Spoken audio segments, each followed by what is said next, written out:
नमस्कार, बहुत स्वागत है आप सभी का। कच्चा चिट्ठा देख रहे हैं आप, मैं हूं आपके साथ मोनिका ठाकुर। क्या रूस और यूक्रेन की जंग और ज्यादा भड़कने वाली है? ऐसा इसीलिए क्योंकि रूस यूक्रेन जंग अब किसी भी कीमत पर नहीं रुकेगी। रूस ने पिछले 36 घंटों में, जी हां 36 घंटों में 754 हवाई हमले यूक्रेन पर किए हैं। इधर अमेरिका के राष्ट्रपति जेलेंस्की ने कह दिया है कि अगर जरूरत पड़ी तो अमेरिका रूस पर हमला कर देगा। इधर फ्रांस ने ऐलान कर दिया है कि यूक्रेन को बचाने के लिए पूरा यूरोप एड़ी चोटी का जोर लगा देगा।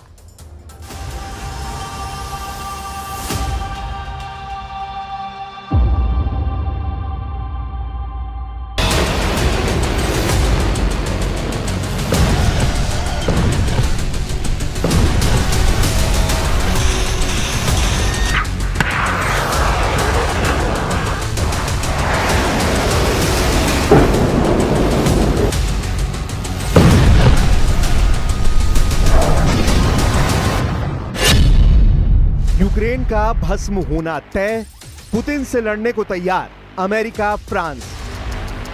1233 दिन से ज्यादा की जंग में रूस ने यूक्रेन पर इतनी मजबूत पकड़ बना ली है कि अब मजबूर होकर अमेरिका और फ्रांस को ऐलान करना पड़ा है कि हमें रूस से सीधी जंग करनी पड़ सकती है। हम आपको दिखाने जा रहे हैं कि पिछले 36 घंटे में ही रूस ने यूक्रेन पर 1000 से ज्यादा ड्रोन और 85 से ज्यादा मिसाइलों से हमला किया है। आप राष्ट्रपति जेलेंस्की और राष्ट्रपति ट्रंप की बौखलाहट का इसी से अंदाजा लगा सकते हैं कि पहली बार ट्रंप ने पुतिन को चैलेंज करते हुए कहा है कि अमेरिका रूस की राजधानी मॉस्को पर बमों की बारिश कर सकता है। ऐसा पहली बार हुआ है कि अमेरिका यूक्रेन को बहुत बड़ी संख्या में पेट्रियट मिसाइल सिस्टम देने जा रहा है।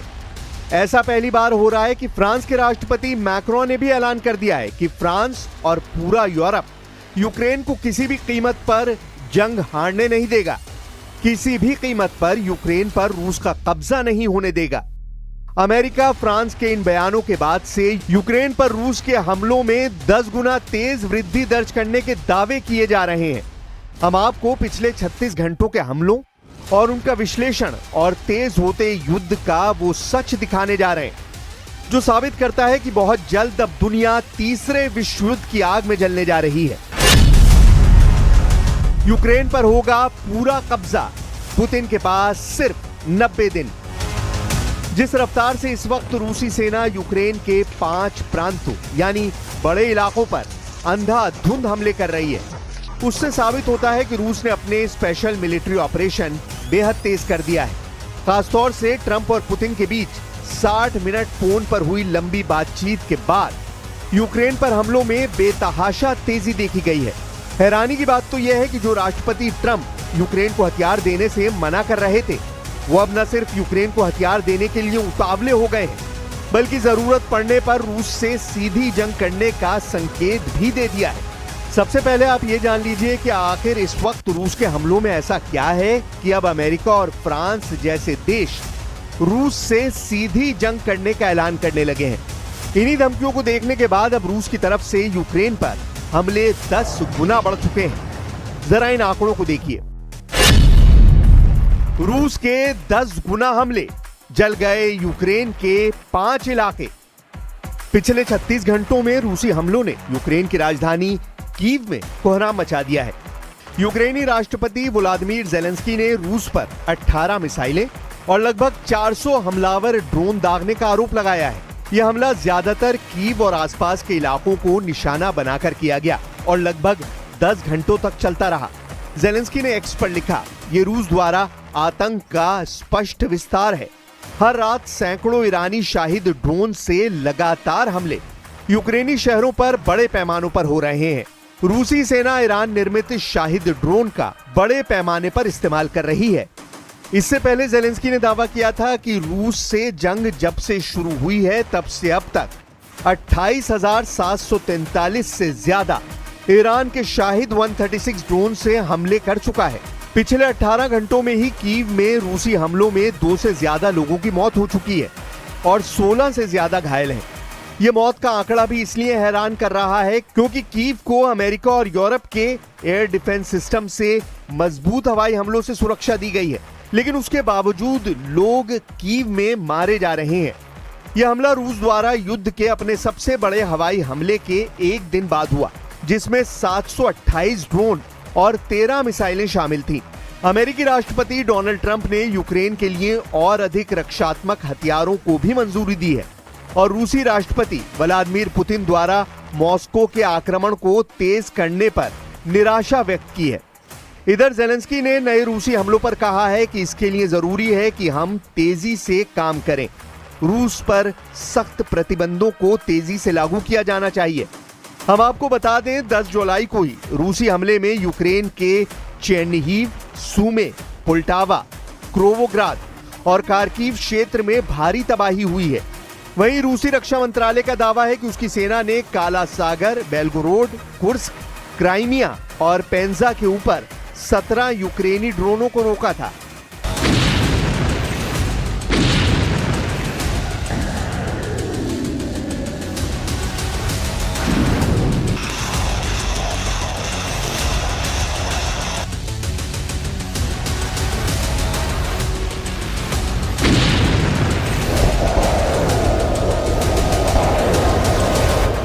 रूस पिछले 10 दिनों से यूक्रेन पर बेहद तेज रफ्तार हमले कर रहा है। दावों के मुताबिक रूस इस वक्त ईरानी निर्मित शाहिद 136 ड्रोन, इस्कंदर एम मिसाइलों, सुखोई सीरीज के लड़ाकू विमानों, टीयू सीरीज के बम वर्षकों से बेहद सटीक हमले यूक्रेन पर कर रहा है। यूक्रेन का दावा है कि रूस ने नए इलाकों को इसलिए निशाना बनाना शुरू कर दिया है ताकि यूक्रेन की अग्रिम सुरक्षा पंक्ति को तोड़ा और भटकाया जा सके। कुछ खबरों में दावा किया गया है कि पुतिन के आदेश पर रूसी सेना की छोटी छोटी टीमों को यूक्रेन पर हमला करने के लिए भेजा गया है। 4 और 2 पहियों वाली बाइकों से रूसी सेना यूक्रेन के नए इलाकों में तेजी से हमले कर रही है, जिसकी वजह से यूक्रेन के सामने समस्या ये हो गई है कि रूसी सैनिकों की छोटी हमलावर टीमों को मारने में बहुत ज्यादा हथियार और सैनिकों की जरूरत पड़ रही है। रूस की इसी खूनी रणनीति को देखते हुए अमेरिका और फ्रांस ही रूस से सीधी जंग की तैयारी में जुट चुके हैं और इसीलिए अमेरिका ने ऐलान कर दिया है कि हमने यूक्रेन को हथियार सप्लाई शुरू कर दी है, जिसे रोका गया था। जरा अमेरिका से आई इस खबर को देखिए। अमेरिकी अधिकारियों ने रॉयटर्स और एसोसिएटेड प्रेस को बताया कि अमेरिका ने यूक्रेन को तोपखाने के गोले और मोबाइल रॉकेट आर्टिलरी मिसाइलों की आपूर्ति फिर से शुरू कर दी है। डोनाल्ड ट्रंप ने दावा किया कि उन्हें नहीं पता कि पिछले हफ्ते शिपमेंट को रोकने का आदेश किसने दिया था। अधिकारियों ने नाम न छापने की शर्त पर बताया कि 155 मिलीमीटर आर्टिलरी गोले और GMLRS यानी मोबाइल रॉकेट आर्टिलरी मिसाइलें उपलब्ध कराई जा रही हैं। पिछले हफ्ते रोकी गई शिपमेंट में 30 पेट्रियट मिसाइलें, 8,500 155 मिलीमीटर आर्टिलरी गोले, 250 से ज्यादा सटीक GMLRS मिसाइलें और 142 हेलफायर हवा से सतह पर मार करने वाली मिसाइलें शामिल थी। हैरानी की बात तो यह है कि अमेरिका के राष्ट्रपति के आदेश नहीं देने पर भी यूक्रेन को हथियार सप्लाई किसने रोकी, इसका सही पता अभी तक नहीं चला है। फिलहाल यूक्रेन को हथियार सप्लाई शुरू हो गई है। Well, I've been sort of letting people know I'm not happy about what's going on. It's a war that should have never happened. It should not happen now. They're losing. Now it's up. I've been saying 5,000. Now it's up to 7,000. Think of it, 7,000 people a week on both sides. 7,000 people, young, mostly military people, young souls are dead.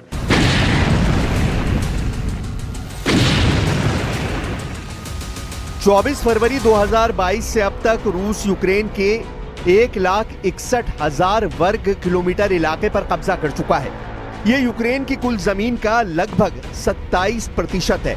लेकिन उसके बावजूद जिस तरह से Putin ने ऐलान किया है कि यूक्रेन की जमीन पर जहां जहां रूसी सेना के कदम पड़ते जाएंगे वो जमीन रूस की होती जाएगी। इस ऐलान ने यूक्रेन के साथ साथ अमेरिका समेत नेटो के 32 देशों के होश उड़ा दिए हैं। 3.5 साल से ज्यादा की जंग में अभी तक यूक्रेन नेटो के साथ मिलकर रूस को अपने देश से खदेड़ नहीं पाया। इधर पुतिन ने जब से ऐलान किया है कि उनकी और रेशनिक हाइपरसोनिक मिसाइल का उत्पादन 3 गुना से ज्यादा बढ़ा दिया गया है, जो किसी परमाणु हथियार से कम नहीं है। इस खबर ने नेटो पर भारी दबाव डालना शुरू कर दिया है। इसीलिए नेटो ने सोचा कि कहीं ज्यादा देर न हो जाए उससे पहले रूस से मुकाबला करने के लिए बम बारूद का पूरा इंतजाम कर लो। हम आपको बता दें, इसी को लेकर राष्ट्रपति ट्रंप ने नेटो के हेडक्वार्टर हेग में ऐसा वॉर प्लान तैयार किया है जो बेहद खतरनाक होने जा रहा है।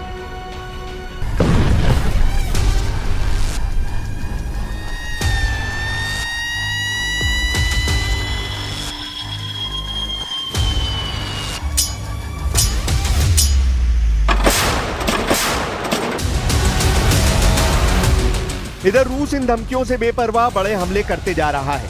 रूस के साथ साथ चीन भी रूस के साथ जंग में उतरने की तैयारी कर चुका है। चीन के विदेश मंत्री वांग यी ने यूरोपियन यूनियन में फॉरेन विंग की चीफ काया कैलिस से दो टूक कहा कि चीन किसी भी कीमत पर रूस को हारता हुआ नहीं देख सकता है।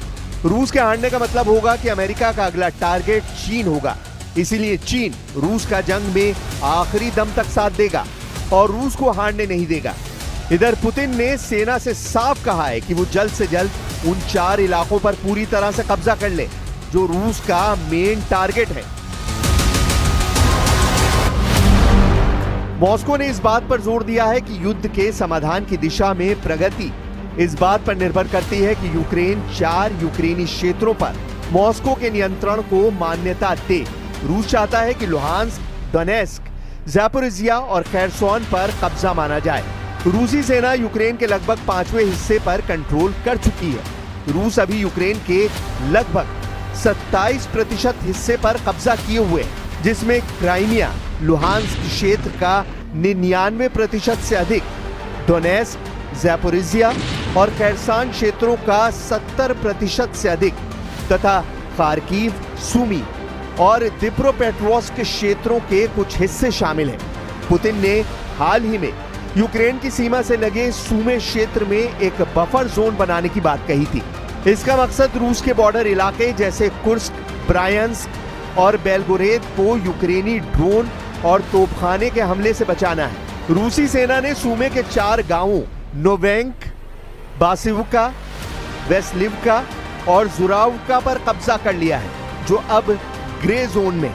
रूस का दावा है कि सुमे शहर यानी सीमा से 25 किलोमीटर दूर को बफर जोन में शामिल करने से यूक्रेन की हमले की क्षमता कम होगी, लेकिन रूस अभी भी पूरी तरह से चारों क्षेत्रों पर कब्जा नहीं कर पाया है।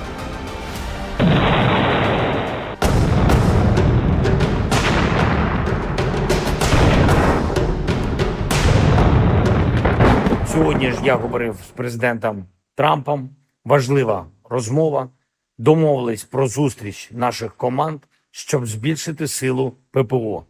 Дуже детально говорили про спільне виробництво. І нам це потрібно, і Америці.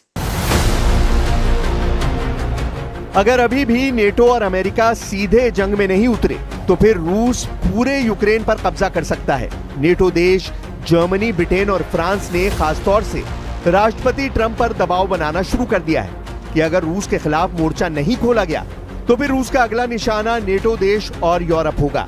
जर्मनी के चांसलर फ्रेडरिक मर्ज ने खासतौर से चेतावनी दी है कि रूस सिर्फ यूक्रेन तक रुकने वाला नहीं है। यूक्रेनी मीडिया के मुताबिक राष्ट्रपति पुतिन यूक्रेन के डोनेस्क, खैरसोन, ज़ैपोरिज़िया और लुहांस्क प्रांत पर पूरा कब्जा चाहते हैं, लेकिन जिस तरह के हमले रूस इस वक्त पूर्वी यूक्रेन पर कर रहा है उससे साफ है कि पुतिन यूक्रेन के 4 प्रांत नहीं बल्कि पूरे पूर्वी यूक्रेन पर कब्जा करना चाहते हैं। यूक्रेन से और भी दर्दनाक और डरावनी खबरें रूसी हमलों से जुड़ी आ रही हैं कि यूक्रेनी वायुसेना ने कहा कि रूस ने रात भर की बमबारी में 206 ड्रोन और 9 मिसाइलें दागी। मेयर इगोर तेरेखोव ने कहा कि यूक्रेन का दूसरा सबसे बड़ा शहर खार्किव पूर्ण युद्ध की शुरुआत के बाद से सबसे शक्तिशाली हमले की चपेट में आया। युद्ध से पहले ये पूर्वोत्तर शहर 14 लाख लोगों का घर था और रूस की सीमा से लगभग 30 किलोमीटर दूर स्थित है। कुल मिलाकर इस वक्त रूस और यूक्रेन के पास समय बहुत कम है। जहां यूक्रेन को रूसी कब्जे से बचना है तो वहीं रूस को नेटो और यूरोप के हमले करने से पहले यूक्रेन के 4 इलाकों पर पूरी तरह से कब्जा करना जरूरी है। कुल मिलाकर लगभग 4 साल से चल रही रूस यूक्रेन जंग विनाश के मुहाने पर पहुंच चुकी है। ऐसा क्या हो गया कि डोनाल्ड ट्रंप पर कोई डबल अटैक करने जा रहा है, कोई डबल टारगेट उन्हें बना रहा है? क्या अमेरिका के राष्ट्रपति डोनाल्ड ट्रंप की जान को खतरा है? ईरान के सबसे ताकतवर लोगों में शामिल मोहम्मद जावाद लारिजानी ने खुलेआम एक धमकी दे दी है। ट्रंप अब मारे लागो में धूप भी सेक नहीं सकते हैं क्योंकि एक छोटा सा ड्रोन उन्हें अपना निशाना बना सकता है। इस धमकी के बाद अमेरिका में खलबली मच गई है। क्या सच में ट्रंप की जान पर ईरानी ड्रोन का साया है? क्या वॉशिंगटन पहुंच चुका है ईरान का किलर ड्रोन? इस रिपोर्ट में आपको दिखाते हैं ट्रंप पर मंडराती हुई दहशत के साए की पूरी कहानी।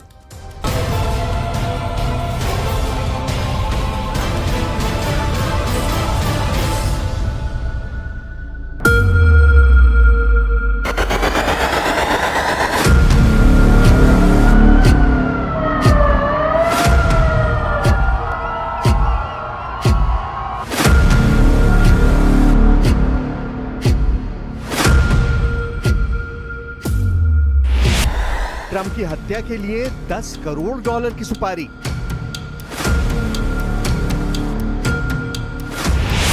ईरान के अधिकारी की ट्रंप को सीधी warning. Human rights and the council is in a very important historical juncture right now. Donald Trump को ड्रोन से निशाना बनाने की धमकी।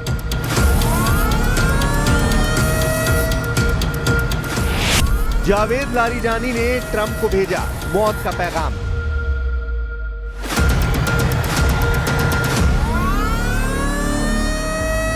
अमेरिका में इस वक्त हड़कंप मचा है। पेंटागन में अधिकारियों के फोन घनघना रहे हैं। ट्रंप के आसपास नजर रखने वाली सिक्योरिटी और ज्यादा कड़ी कर दी गई है। उनकी आवाजाही पर नजरें और तेज कर दी गई हैं। लेकिन अचानक ये सब कुछ अमेरिका में क्यों हो रहा है? अगर आप इसे समझना चाहते हैं तो ईरान के सुप्रीम लीडर अयातुल्ला खामनेई के करीबी और पूर्व डिप्लोमेट मोहम्मद जावाद लारिजानी का ये बयान सुन लीजिए, जिसमें उन्होंने ईरानी स्टेट टीवी पर दुनिया में हड़कंप मचाने वाला बयान दिया है।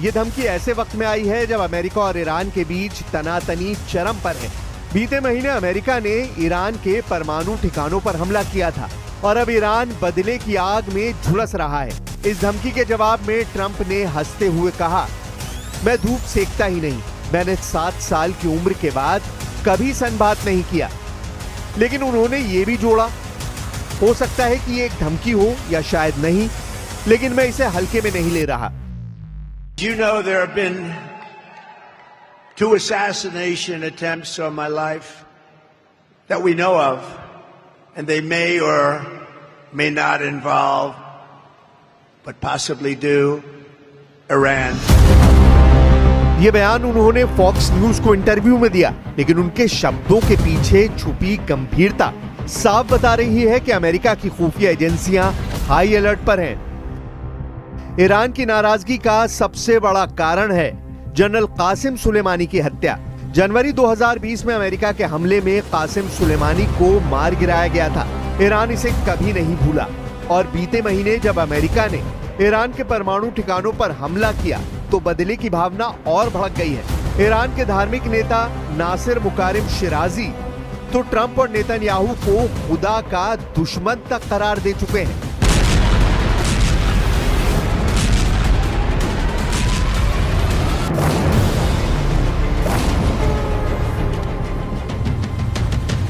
तो क्या सच में ट्रंप को एक छोटे ड्रोन से मारने की साजिश बन रही है? दरअसल ईरान ने पिछले कुछ सालों में ड्रोन टेक्नोलॉजी में जबरदस्त तरक्की की है। पश्चिम एशिया में जंग के तमाम मोर्चों पर ईरानी ड्रोन्स ने बड़े पैमाने पर तबाही की है। ईरान का ड्रोन प्रोग्राम दुनिया के सबसे तेजी से बढ़ते हथियार कार्यक्रमों में से एक बन चुका है।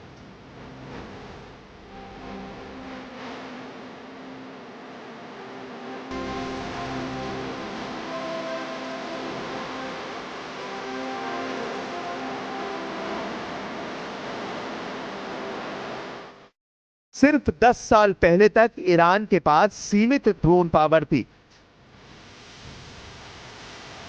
लेकिन आज उनके पास ऐसे ड्रोन हैं जो कम ऊंचाई पर उड़ सकते हैं, रडार से बच सकते हैं, और ऐसे भी ड्रोन हैं जिन पर जीपीएस जैमिंग का कोई असर नहीं होता। शाहिद 136, अबाबील और मुहाजिर 6 जैसे ड्रोन अब पश्चिम एशिया की जंग में ईरान की पहली पसंद है। लेकिन सबसे डरावना पहलू यह है कि ईरान अब छोटे विस्फोटक से लैस कामिकाज़े ड्रोन्स पर काम कर रहा है, जिन्हें आसानी से कहीं भी तस्करी के जरिए पहुंचाया जा सकता है। अगर ये टेक्नोलॉजी किसी स्लीपर सेल के हाथ लग जाए तो ट्रंप जैसे हाई वैल्यू टारगेट भी खतरे में आ सकते हैं।